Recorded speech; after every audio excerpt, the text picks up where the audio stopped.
Welcome to study गो वसीनत। आज इस video में हम कवर करेंगे part 14A of Indian constitution, जो कि ट्रिब्यूनल के बारे में बात करता है, जिसको हिंदी में कहते हैं अधिकरण। इस पार्ट में सिर्फ 2 ही आर्टिकल दिए गए हैं। आर्टिकल 323A पार्लियामेंट को पावर देता है कि जो पार्लियामेंट है वो एक्ट वैक्ट बना के क्या कर सकती है, एडमिनिस्ट्रेटिव ट्रिब्यूनल यानी कि प्रशासनिक अधिकरण स्टैब्लिश कर सकती है। वहीं आर्टिकल 323B में दे रखी है पावर अदर मैटर से संबंधित ट्रिब्यूनल स्टैब्लिश करने की। तो ये जो आपका पार्ट है 14A, ये पूरा का पूरा by the 42nd constitutional amendment act 1976 Indian constitution में इंसर्ट किया गया था, ताकि जो हमारी इंडियन जुडिशियरी है उसका वर्कलोड कम किया जा सके, जल्द से जल्द मामले को निपटा के डिसीजन दिया जा सके। ट्रिब्यूनल के जो डिसीजन होते हैं ना, उसको अवार्ड कहते हैं। तो जल्द से जल्द मामले को निपटा के अवार्ड वगैरह दिया जा सके और एक ऐसा फोरम प्रोवाइड किया जा सके जो कि लॉयर्स एंड एक्सपर्ट्स के द्वारा मैनेज किया जाता है। तो ये जो ट्रिब्यूनल यहाँ पर इस्टेब्लिश करने के लिए पावर दी गई है पार्लियामेंट को, तो ये ट्रिब्यूनल जो हैं ये क्या कर रहे हैं, जुडिशरी का वर्कलोड कम कर रहे हैं। तो क्या ये एग्जैक्टली जुडिशरी की तरह ही एक्ट करते हैं? तो ये एग्जैक्टली जुडिशरी की तरह एक्ट नहीं करते हैं। ये एक्ट करते हैं on the basis of principle of natural justice. Natural justice के 2 प्रिंसिपल आपने देखे होंगे, एक तो है ऑडी अल्ट्रम पार्टेम और एक है रूल अगेंस्ट बायसनेस। तो ये 2 प्रिंसिपल हैं जिनके आधार पर ही ट्रिब्यूनल के जो अवार्ड होते हैं वो बेस्ड होते हैं।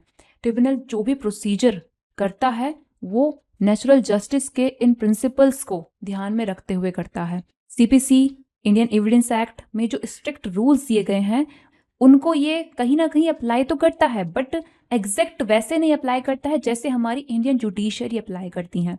तो दैट्स वाई हम ये कहते हैं कि जो ट्रिब्यूनल है वो एक क्वासी जुडिशियल बॉडी है, और जो अवार्ड देती है ना ट्रिब्यूनल, वो अपीलिएबल होते हैं और वो जुडिशियल रिव्यू के अधीन होते हैं।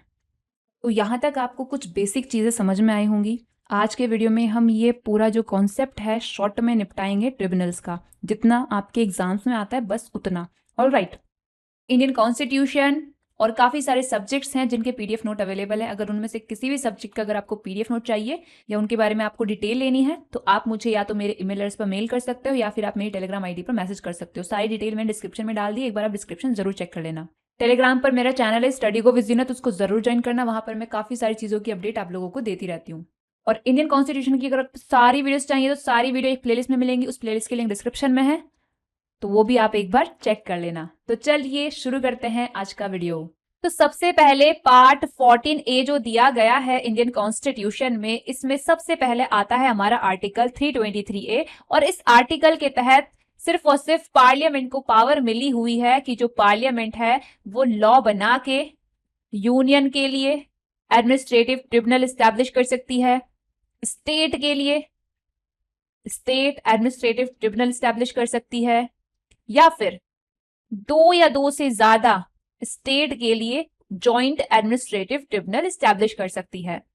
और जो लॉ बना के इनमें से कोई भी ट्रिब्यूनल पार्लियामेंट ने एस्टैब्लिश की है, उस लॉ के तहत ही जो भी ट्रिब्यूनल उसने एस्टैब्लिश की उस ट्रिब्यूनल को पार्लियामेंट पावर दे सकती है कि पब्लिक सर्विस से रिलेटेड अगर कोई मैटर आता है तो उसका वो ट्रायल कर सके, उस पर वो डिसीजन दे सके, उसको वो एडजुडिकेट कर सके।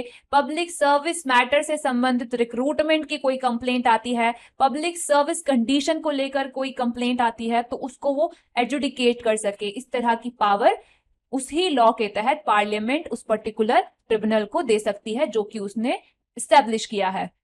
तो जो पावर मिली हुई है ना पार्लियामेंट को आर्टिकल 323A के तहत, इस पावर का इस्तेमाल करते हुए ही पार्लियामेंट ने 1985 में पास किया था एडमिनिस्ट्रेटिव ट्रिब्यूनल एक्ट, और इस एक्ट के तहत सेंट्रल गवर्नमेंट को ऑथोराइज किया गया था कि वो एक तो सेंट्रल एडमिनिस्ट्रेटिव ट्रिब्यूनल एस्टैब्लिश कर सकता है और जो स्टेट्स होते हैं उनके लिए स्टेट एडमिनिस्ट्रेटिव ट्रिब्यूनल एस्टैब्लिश कर सकता है। And consequently central administrative tribunal establish किया गया और स्टेट एडमिनिस्ट्रेटिव ट्रिब्यूनल्स एस्टैब्लिश किए गए। तो क्वेश्चन पूछा जाता है ये कि सेंट्रल एडमिनिस्ट्रेटिव ट्रिब्यूनल या फिर स्टेट एडमिनिस्ट्रेटिव ट्रिब्यूनल, इन दोनों में से जो भी है ये, क्या ये कॉन्स्टिट्यूशनल बॉडी है? तो इस क्वेश्चन का आंसर रहेगा ये कि ये कॉन्स्टिट्यूशनल बॉडी नहीं है, क्योंकि इनको स्टैब्लिश किया गया है एडमिनिस्ट्रेटिव ट्रिब्यूनल एक्ट के तहत, ना कि कॉन्स्टिट्यूशन के तहत। तो इसलिए ये है स्टैट्यूटरी बॉडी, ना कि कॉन्स्टिट्यूशनल बॉडी। भले ही इनको स्टैब्लिश करने के लिए लॉ बनाने की पावर इंडियन कॉन्स्टिट्यूशन से आती है, आर्टिकल 323A से आती है, बट अल्टीमेटली वो कॉन्स्टिट्यूशन में स्टैब्लिश नहीं हुए हैं, वो स्टैब्लिश हुए हैं कहां पे? एडमिनिस्ट्रेटिव ट्रिब्यूनल एक्ट के तहत। तो ये चीज आपने ध्यान रखनी है। अब यहाँ पर आर्टिकल 323B के तहत अदर मैटर्स के संबंध में, जैसे कि टैक्सेशन से रिलेटेड मैटर हो गया, foreign exchange, import and export, industrial and labour matter, land reform से संबंधित मैटर्स हो गए, ceiling on urban property, elections parliament के और स्टेट लेजिस्लेचर के, फूड स्टफ हो गए, रेंट एंड टेनेंसी राइट्स हो गए। तो इनसे संबंधित जो भी मैटर्स होते हैं उनको या तो पार्लियामेंट या फिर स्टेट लेजिस्लेचर, इन दोनों में से जिसके भी लेजिस्लेटिव कॉम्पिटेंसी में ये मैटर फॉल हो रहे हैं वो कर सकती है इन मैटर्स से संबंधित प्रॉब्लम्स को सॉल्व करने के लिए ट्रिब्यूनल स्टैब्लिश। तो इस चीज को देखने के लिए कि कौन सा मैटर इन दोनों में से किसी की भी लेजिस्लेटिव कॉम्पिटेंसी में आ रहा है, आप जाओगे कहां पे?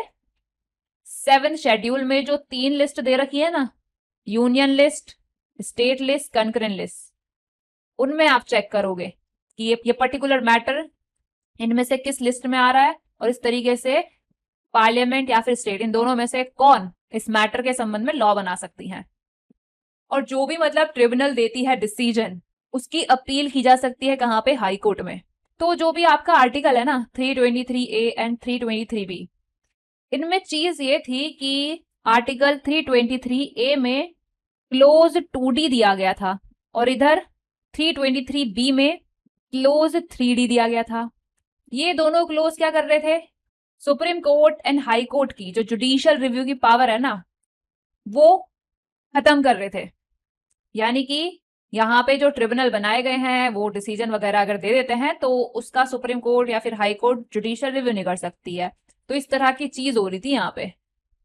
तो इस चीज को L Chandra Kumar versus union of India 1997 के केस में अनकॉन्स्टिट्यूशनल डिक्लेयर किया गया। कहा गया कि जुडिशियल रिव्यू की जो पावर है ये हमारे इंडियन कॉन्स्टिट्यूशन का बेसिक स्ट्रक्चर है, इसको आर्टिकल 368 के तहत भी अमेंड नहीं किया जा सकता है। तो ऐसा कैसे कर सकते हो कि ये दो आर्टिकल 42nd अमेंडमेंट एक्ट के द्वारा इंडियन कॉन्स्टिट्यूशन में जोड़े गए और इन आर्टिकल के तहत जिन ट्रिब्यूनल को पावर दी गई डिसीजन देने की, उनके डिसीजन को जुडिशियल रिव्यू से आप कैसे परे कर सकते हो। तो इसीलिए यहां पे कह दिया गया इस केस में ये कि article 323A and article 323B जिस मात्रा तक, जिस एक्सटेंड तक सुप्रीम कोर्ट का jurisdiction under article 32 and high court का जुरिस्डिक्शन अंडर आर्टिकल 226 एक्सक्लूड कर रहे हैं, वहां तक ये है अनकॉन्स्टिट्यूशनल। तो इसका मतलब सीधा सीधा क्या है कि जो भी ऑर्डर्स देते हैं ना ट्रिब्यूनल्स, वो supreme court and high court के जुडिशियल रिव्यू के अधीन रहते हैं। बाकी एक केस आपने ध्यान रखना है, Madras bar association versus union of India 2021 का केस है।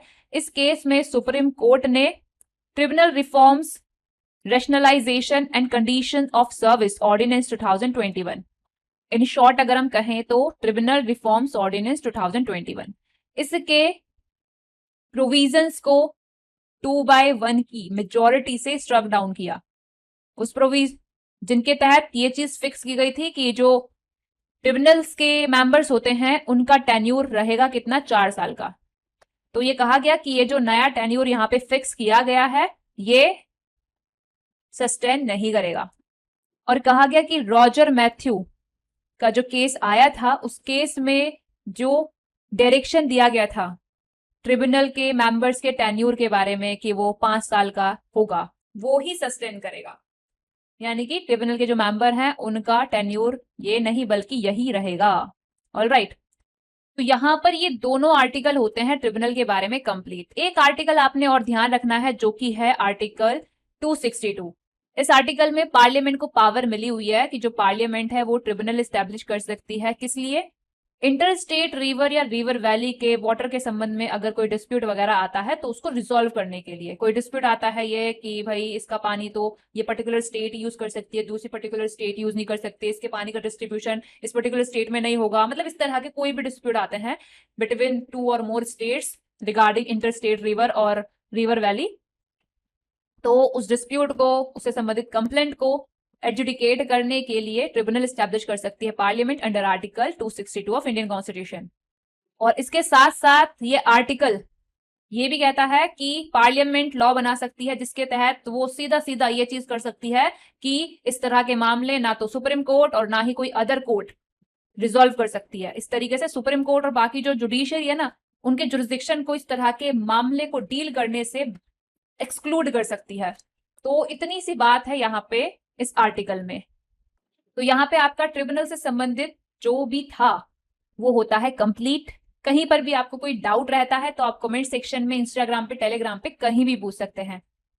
सो गाइस, आपको ये वीडियो कैसा लगा मुझे कमेंट करके बताइए करो, कमेंट में लिखा करो, कुछ ना कुछ कमेंट सेक्शन भर दिया करो। आप लोगों से मेरी रिक्वेस्ट है हाथ जोड़ के कि कमेंट सेक्शन भर दिया करो। कुछ भी लिखो लेकिन जरूर लिखो कमेंट सेक्शन में। और ये जो सब्जेक्ट्स आपको दिख रहे हैं ना स्क्रीन पर, इन सब्जेक्ट्स के अलावा और भी सब्जेक्ट्स हैं जिनके PDF नोट अवेलेबल हैं। सभी की लिस्ट मैंने डिस्क्रिप्शन में डाल दी है। आपको अगर इनमें से कोई भी सब्जेक्ट परचेस करना है या इनके बारे में डिटेल लेनी है तो आप या तो मुझे मेरे ईमेल एड्रेस पर मेल कर सकते हो या फिर डायरेक्टली मुझे मेरी टेलीग्राम ID पर मैसेज कर सकते हो। दोनों चीज़ें डिस्क्रिप्शन में आपको मिल जाएंगी। और जाते जाते वीडियो को लाइक कर देना, चैनल को सब्सक्राइब कर देना। टेलीग्राम चैनल है स्टडी गो विद जीनत, उसको जरूर ज्वाइन कर लेना। वहां पे काफी सारी चीजों की अपडेट मैं आप लोगों को देती रहती हूँ। तो आज के वीडियो में रखते हैं बस इतना ही। मिलते हैं इंडियन कॉन्स्टिट्यूशन के अगले वीडियो में।